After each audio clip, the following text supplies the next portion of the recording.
Son las 7:29 de la mañana, estamos de vuelta con más de Buenos Días por BPI TV.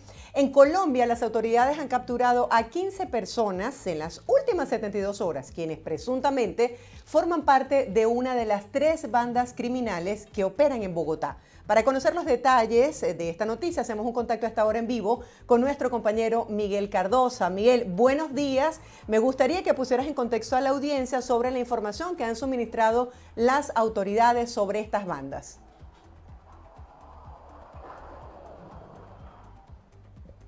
Hola Marjorie, buenos días. Efectivamente, me encuentro acá en Bogotá, ya listo para este reporte informativo. Como lo indicas, se han producido unas capturas en las últimas horas, específicamente desde el fin de semana. Ya van 15 personas capturadas. En principio, fueron detenidos 10 integrantes de esta banda que las autoridades han denominado como los Maracuchos. Ellos presuntamente serían responsables de parte de los crímenes que se han cometido con descuartizamientos cuyos cuerpos han sido abandonados en distintos puntos de la ciudad. De acuerdo a la información ofrecida por la alcaldesa Claudia López, estos primeros 10 capturados son los principales integrantes de este grupo armado, incluyendo el cabecilla que denomina, o que según las autoridades se llama alias Leo, que fue también capturado, y otros 9 integrantes.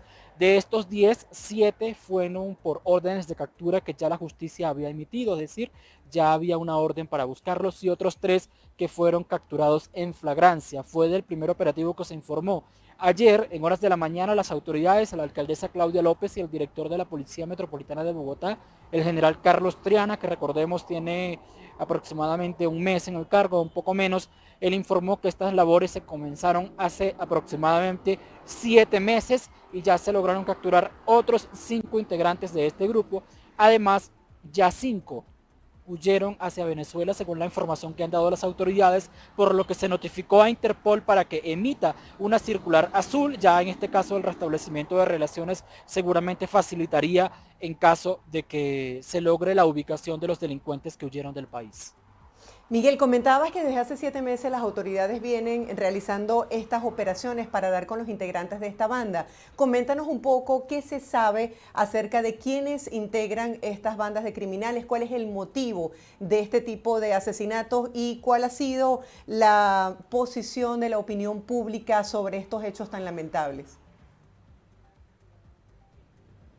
Bueno, según la información oficial que han dado las autoridades, en principio se identificaron a 13 delincuentes. Estos 13, 8 eran venezolanos y 5 colombianos. Incluso el cabecilla es un ciudadano colombiano, pero la mayoría de los integrantes, según las capturas que se han producido, son venezolanos. Esto sería por un control territorial de drogas. Las autoridades han informado que han identificado a 9 grupos criminales que están en disputa por las rentas ilegales, que por supuesto genera el microtráfico, entre otras actividades ilícitas, porque además del microtráfico también se dedican a la extorsión, llamando a las personas, cobrándole dinero a algunos comerciantes para que puedan trabajar, entre otras actividades ilegales. Ese es el primer reporte que indicaron las autoridades, pero en principio esta investigación había iniciado por solicitud de los vecinos del centro de la ciudad. Esto es una zona, sí está en el centro, pero específicamente no en la Plaza de Bolívar, pero sí son cuadras aledañas, que son zonas como comerciales, populares, donde se ve un nivel de vida precario, por así decirlo, y estos grupos criminales se aprovechan de esta situación.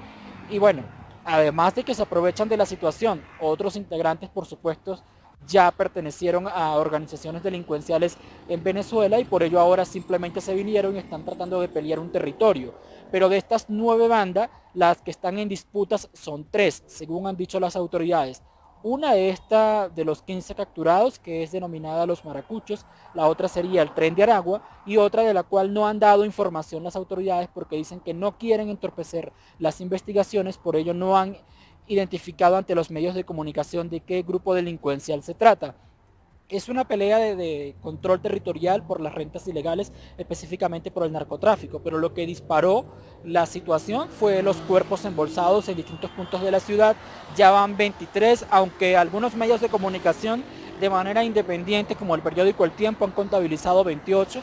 Oficialmente es que son 23 y habían hasta la semana pasada 9 que ya habían sido identificados, 9 colombianos, 7 venezolanos, por lo que faltaban los más recientes por identificar. Una de estas personas pudimos conocer porque hace aproximadamente 2 meses nos enteramos de una ciudadana que estaba en la ciudad de Cúcuta buscando a su hijo porque desde el 7 de abril no conocía el paradero de él. Decía que en principio se comunicaba vía telefónica y posteriormente se comunicaba a través de Facebook. Una semana, el 7 de abril, ella dice que ese día fue el último que tuvo comunicación con ella. Ella es de Socopó, Estado Barinas, se trasladó hasta la frontera verificando información, llevando fotografías y todos los datos de su hijo ante las autoridades. Y bueno, el caso quedó allí, yo revisé la información, miré que lo que estaba pidiendo la ciudadana, pero evidentemente no tenía ninguna información. Cuando se producen estas primeras 10 capturas, conocimos que bueno, ya ellos lo tenían la información, pero nosotros como prensa no teníamos. Una de estas personas de los que fueron asesinados era el hijo de esta ciudadana que estaba buscando a su hijo porque no tenía comunicación. Justamente fue asesinado con arma blanca, descuartizado, lo introdujeron en una bolsa y lo dejaron aproximadamente en la carrera 30 con calle 26 de Bogotá el 14 de abril. Es decir, una semana después que tuvo comunicación con su mamá, fue asesinado y ya fue identificado y extraoficialmente supimos, no hemos tenido comunicación directa con la mamá, pero alguien sí nos ha informado que ya el cuerpo fue entregado a sus familiares y ya lo pasaron hasta Socopó, Estado Barinas, y que bueno, evidentemente su mamá está en una situación psicológica muy difícil, no solamente obviamente porque el dolor más grande para una mamá es perder a su hijo, sino por las condiciones macabras como fue asesinado. Miguel, tenemos muchísimas preguntas sobre este hecho tan repudiable y que ha consternado a la opinión pública. Quisiera que nos hablaras un poco si las autoridades han informado sobre el tiempo que llevan estas bandas operando en Colombia, si has tenido la oportunidad de hablar de otros familiares. Mencionabas de 26 personas fallecidas, de 26 víctimas de estos hechos macabros para conocer cuáles son las causas y si las autoridades van a intensificar las medidas de seguridad tomando en cuenta que está previsto para el próximo 26 de septiembre la reapertura fronteriza. Sí, bueno, ya las autoridades han dicho que es un proceso más armónico en vista de que hay una comunicación más fluida, por supuesto, entre la administración de Nicolás Maduro y el gobierno de Gustavo Petro, ya con embajadores tanto en Bogotá como en Caracas. Ellos incluso no han hablado de reforzar las medidas, pero sí la investigación, porque ellos dicen que hay un proceso investigativo que está en curso, por supuesto que no es noticia porque no se investigan las minucias, sino posteriormente cuando ya la policía ha dado los resultados de las investigaciones. Pero te puedo informar que la alcaldesa Claudia López envió formalmente una carta al canciller Álvaro Leiva Durán, con la finalidad, entre otras, de que se comunique con la administración de Nicolás Maduro para que refuerces las restricciones contra los delincuentes que apoyan Niño Guerrero y alias Giovanni, que según los organismos de seguridad, bueno, ellos están detenidos pagando múltiples crímenes en la cárcel de Tocorón, en el estado de Aragua, pero al parecer no tienen las restricciones que debería tener un prisionero de esta magnitud, por lo que el general Carlos Triana y en particular la alcaldesa Claudia López fue la que envió la carta al canciller Álvaro Leiva para que a través del embajador Armando Benedetti se hagan las gestiones correspondientes para que se produzca el aislamiento de estos delincuentes, porque ellos dicen que más que un problema de delincuencia común, se trata de organizaciones delincuenciales que están bien estructuradas y que por supuesto no es que tengan un poder mayor, porque no se trata de carteles internacionales, pero se han ido expandiendo por diferentes territorios y además tienen control y tratan de imponer su actuación criminal a través de la sevicia, de la forma macabra como cometen estos crímenes. Incluso la alcaldesa de Bogotá dice, no es que sean tan poderosos, sino que tratan de imponerse a través del terror por descuartizamientos.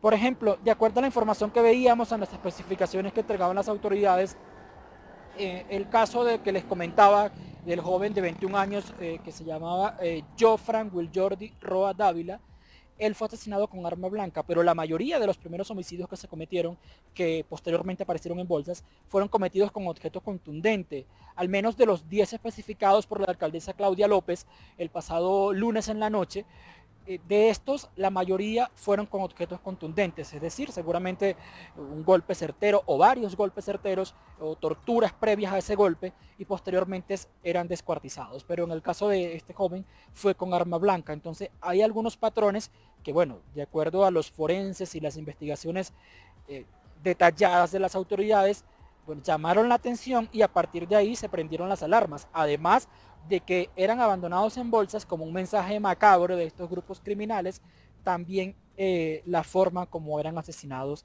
Y dicen la alcaldesa que tienen suficiente información en teléfonos celulares, interceptaciones, seguimientos para permitir confirmar que efectivamente son estos delincuentes quienes están detrás de estos hechos macabros que se han presentado en la ciudad de Bogotá. 23 en lo que va de este año 2022, ya les decía, 16 identificados, 9 colombianos y 7 venezolanos han sido las víctimas, pero los victimarios, aunque el cabecilla de esta banda, los maracuchos, alias Leo, es un ciudadano colombiano, los victimarios o los integrantes principalmente son ciudadanos venezolanos. Miguel, ¿cuáles son los planes de prevención que han establecido las autoridades para tratar de detener la operación de estas bandas?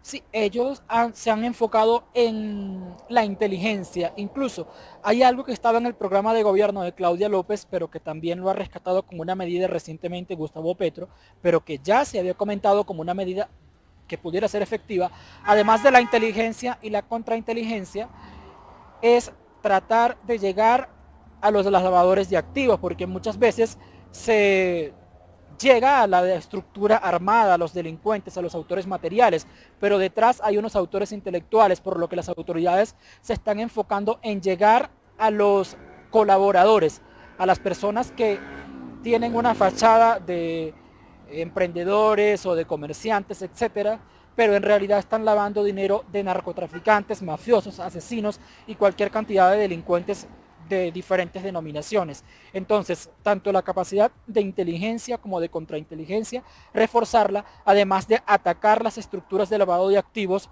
que son las que mantienen estos grupos delincuenciales que muchas veces viven en los peores barrios de la ciudad, no de manera discriminatoria, sino por las condiciones precarias en lo social, estructural, etcétera, pero que detrás de ellos hay los delincuentes que se encargan de esconder el dinero y los bienes de estos grupos armados. Como sí, sucede también con la guerrilla, pero en este caso obviamente son condiciones diferentes porque no se trata de este tipo de organizaciones, sino delincuencia común dedicada al narcotráfico, microtráfico y extorsión. Gracias, Miguel. Estaremos muy pendientes de nuevos contactos para brindarle a la audiencia la actualización de este lamentable hecho. Un abrazo grande, feliz día y seguimos en contacto. Bueno, gracias a ti, Marjorie. Y para finalizar, hoy una noticia que dio el comisionado de paz Danilo Rueda anoche en una entrevista con el periodista Yamit Amad en Canal 1. Él decía que Iván Márquez está vivo. Según él, ha tenido contacto con terceros que le han informado que él está vivo y está dispuesto a dialogar. Señaló que ya está todo listo para iniciar las exploraciones, o mejor dicho, ya iniciaron las exploraciones y todo está listo para iniciar las conversaciones de diálogos de paz. Hay una conversación con el ELN, se ha adelantado otra con el Clan del Golfo, distintas con otros grupos criminales y ahora el comisionado de paz habla de la segunda Marquetalia. Dice que está enfermo Iván Márquez, bueno, lo que tenemos conocimiento en los medios es que no está enfermo, sino que está muy grave porque está herido luego de un atentado en Venezuela. Gracias, Miguel, por compartir con la audiencia esta noticia que está en desarrollo. Esperemos corroborar las fuentes oficiales para poder esclarecer qué es lo que está pasando en este caso.